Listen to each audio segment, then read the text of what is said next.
Yo, my name is Julian Melnick and welcome back to the Console Gaming Channel. Guys, you see it, the Xbox Series S. Let's talk about it. I've had it for a full year of gaming, and I want to unpack what it's been like having an Xbox Series S during a generation of gaming where we have the Xbox Series X as well as the PlayStation 5, which I have as well. Now, first things first, I want to get into, do I wish I would have waited or tried to get the Xbox Series X? Plain and simple is no. And the reason for that is, honestly, I have the PlayStation 5 for games that I want to play at those higher frame rates as well as those higher resolutions. But also, when it comes to Xbox myself, I am not a Xbox gamer. I have become one, but I didn't grow up using that system. So I came into that console with absolutely no expectations, as well as no games. So if you're looking to get a system where you can play your backlog of physical games, the Series S is not going to do you right, okay? But for the most part, I'd say still you should get one and just keep your old system to play those backlog games,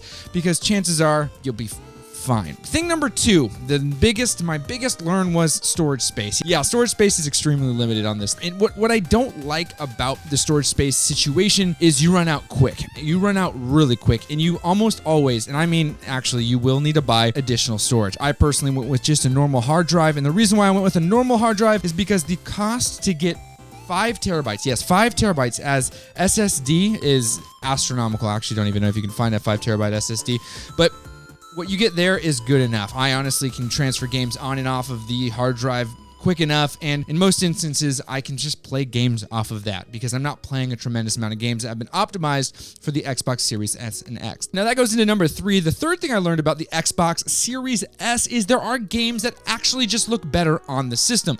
Yes, the Xbox One X does technically on paper and in some real-world applications perform better than this beautiful machine right here. But for games that are optimized for the Xbox Series S and X, backwards compatible games, newer games, games that are coming out in 2022, you will actually have a better gaming experience overall on the Xbox Series S, because those games are specifically designed for what is going on in that machine with the velocity architecture, with quick resume, and all the different things it can take advantage of. The hard drive being a solid state hard drive versus a spinning disk hard drive, even though it is smaller, we're still able to do things because of that newer hardware internally that we can't do on last gen.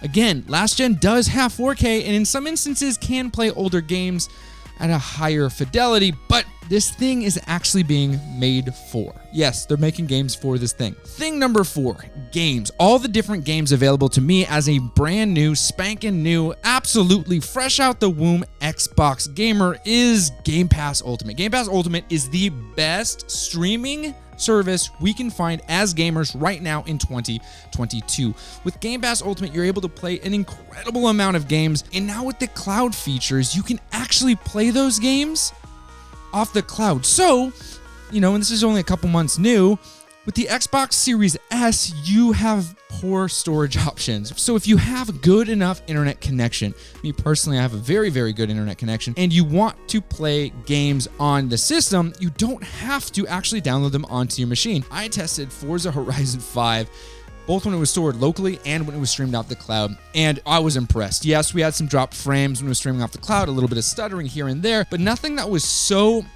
terrible that it was ruining my gaming experience.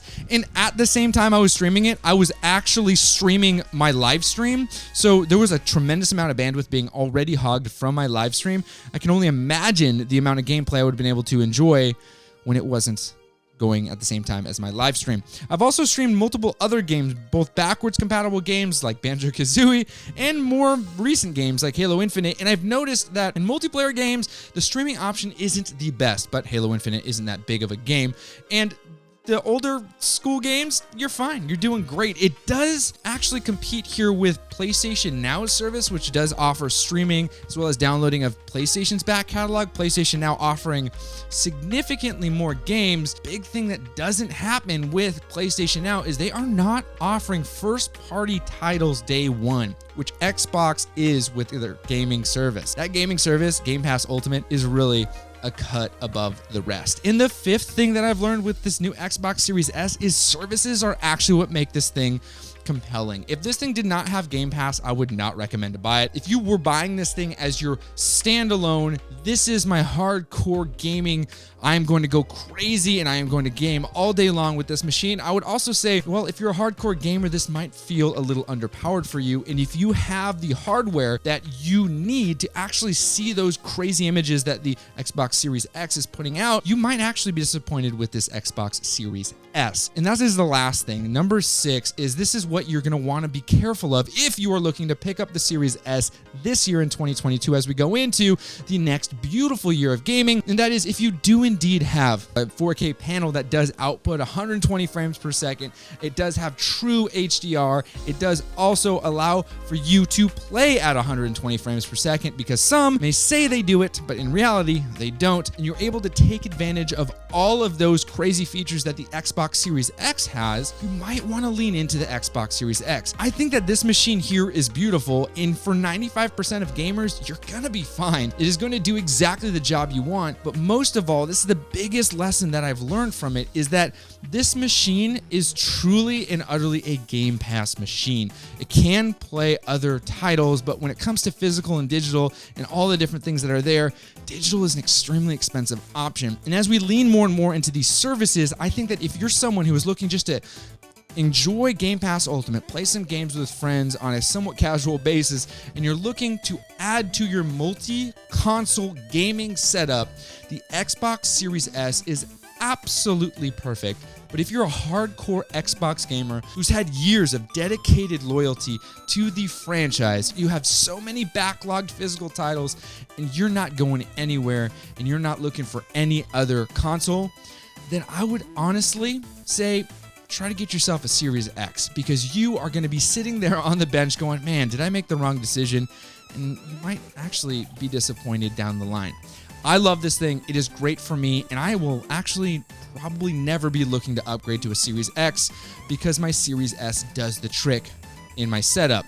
For you, I want to know, do you have one? Are you looking to get one? If you're going to get one, are you going to actually upgrade down the line to the Series X? Or is the Series S replacing things for you like your gaming laptops and maybe even your PlayStation 4? Let me know in the comments below. Most of all, though, happy gaming.